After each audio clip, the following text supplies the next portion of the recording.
Ok gros, j'espère que la vidéo du jour va pas être trop weird.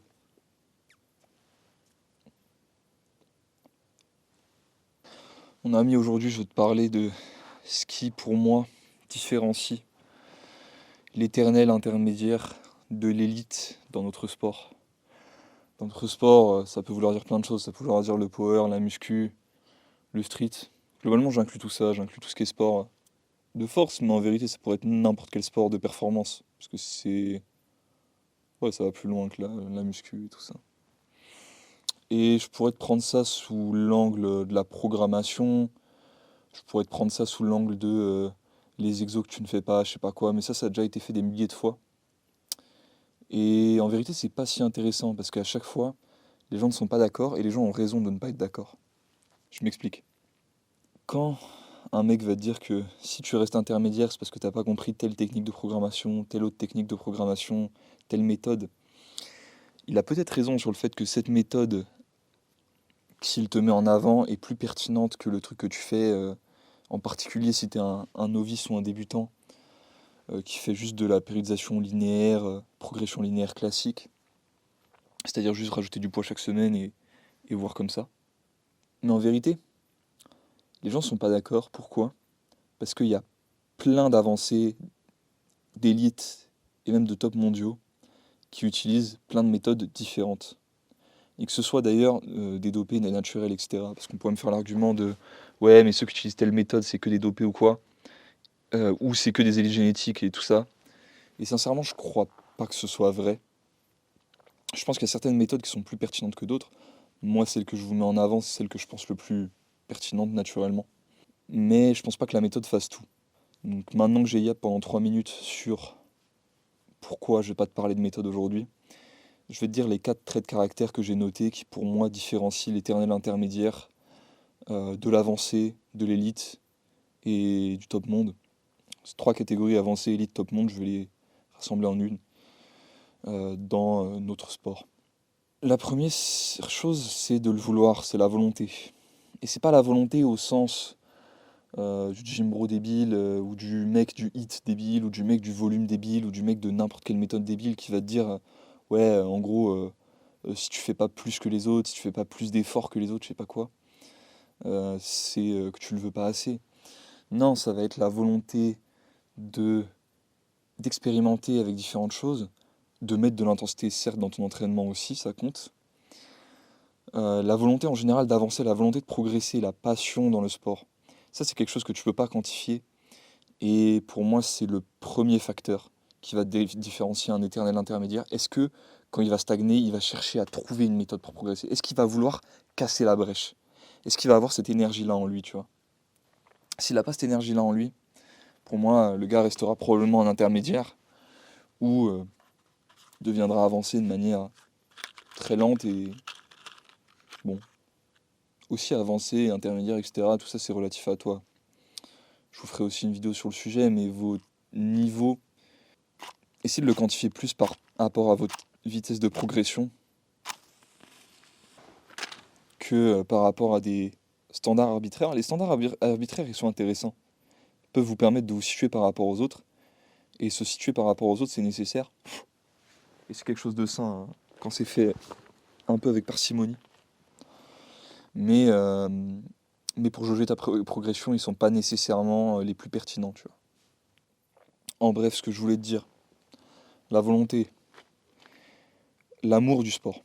Plus que la volonté, je dirais l'amour du sport comme le premier caractère qui va te différencier l'intermédiaire de l'avancée ou l'intermédiaire qui restera intermédiaire de l'intermédiaire qui deviendra avancé ou élite. Ensuite, le deuxième trait de caractère que tu vas avoir, pour moi, ça va être la créativité. Ça va être le fait d'être capable de réfléchir et d'être créatif dans la méthode dont tu vas casser tes points faibles, dont tu vas en fait casser les plateaux en général et te permettre de continuer à progresser. Je pense que celui-ci, il est assez explicatif en lui-même. Est-ce que tu vas par exemple comme un Shirokov chercher à faire assez peu d'isolation, mais surtout à casser tes points faibles en faisant des changements au mouvement de base que tu veux travailler euh, pour le rendre plus pertinent, pour taffer tel ou tel point faible? Est-ce que tu vas créer des variations qui nécessitent d'utiliser ton poids de corps et qui vont te travailler un angle articulaire qui va être plus pertinent pour le street lifting? Enfin, t'as plein de choses. Et en général, si tu veux être un... En général, si tu veux être un humain qui fait avancer l'humanité, quel que soit le domaine, il va falloir être créatif. Que tu le veuilles ou non, il va falloir être créatif. Mais ce qui est beau dans la créativité, c'est qu'on a tous le cerveau pour. On l'a plus ou moins développé, mais on a tous le cerveau pour. On a les systèmes dans notre cerveau pour être créatif. J'entendrai personne qui me dira le contraire, c'est profondément faux, c'est juste la manière dont tu vas taper dedans. Donc maintenant, la créativité, ça nous en fait deux. Ensuite, tu vas avoir l'humilité. L'humilité, c'est quoi? C'est accepter que des fois tu t'es trompé et tel truc ça aurait été plus pertinent pour ton entraînement. Que des fois, un mec qui disait que tu faisais n'importe quoi pendant des années sur tel exo ou tel truc, bah en fait, il avait raison et que tu aurais mieux fait de faire telle variation. L'humilité, c'est de se remettre en question quand, justement, tu as des plateaux, donc ça revient un peu au premier point.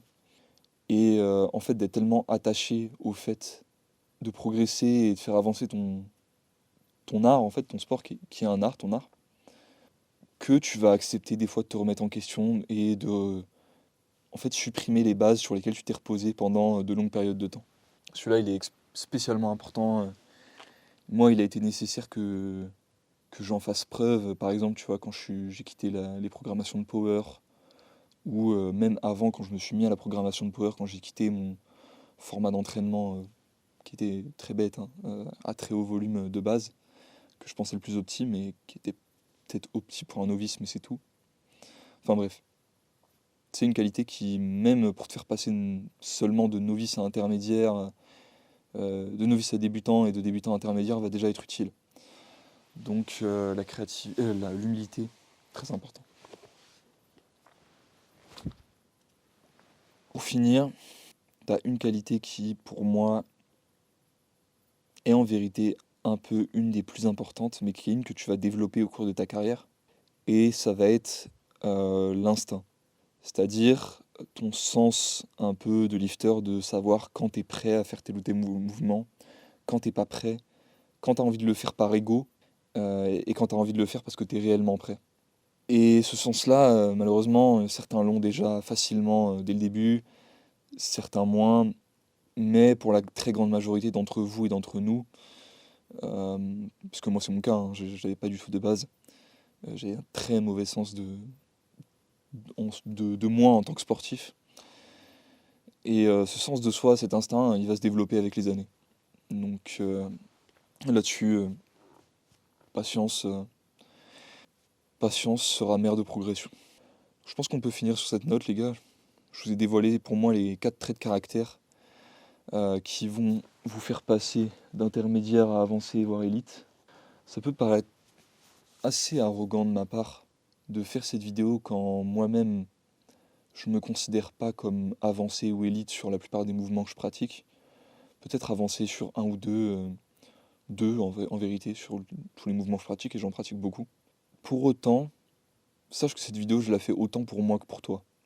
Ce que je te dis là, c'est ce que j'ai observé sur les athlètes parce que justement, je suis passionné par ce sport. Je suis passionné par l'entraînement, je suis passionné par ce monde. Donc, les qualités que je t'ai décrites là, c'est celles que j'ai pu observer sur les meilleurs de nos sports tout au cours de mon apprentissage et un peu de ma quête obsessive de progression en musculation en général, disons. Même si c'est pas vraiment un objectif physique que j'ai, mais plutôt énormément d'objectifs de performance, ce que je trouve beaucoup plus passionnant. Car le physique, de toute façon, vient avec la performance. Quand vous avez une performance qui est variée et élevée en tout, vous ne pouvez qu'avoir un bon physique. Mais bon, je digresse beaucoup. Finissons cette vidéo là-dessus, les gars. Donc, pour la touche d'humilité, oui, je ne me considère pas comme avancé. Je suis un intermédiaire aussi. Cette vidéo, je la fais autant pour moi que pour vous. Donc, bah encore une fois, l'avenir verra. L'avenir me donnera raison ou tort.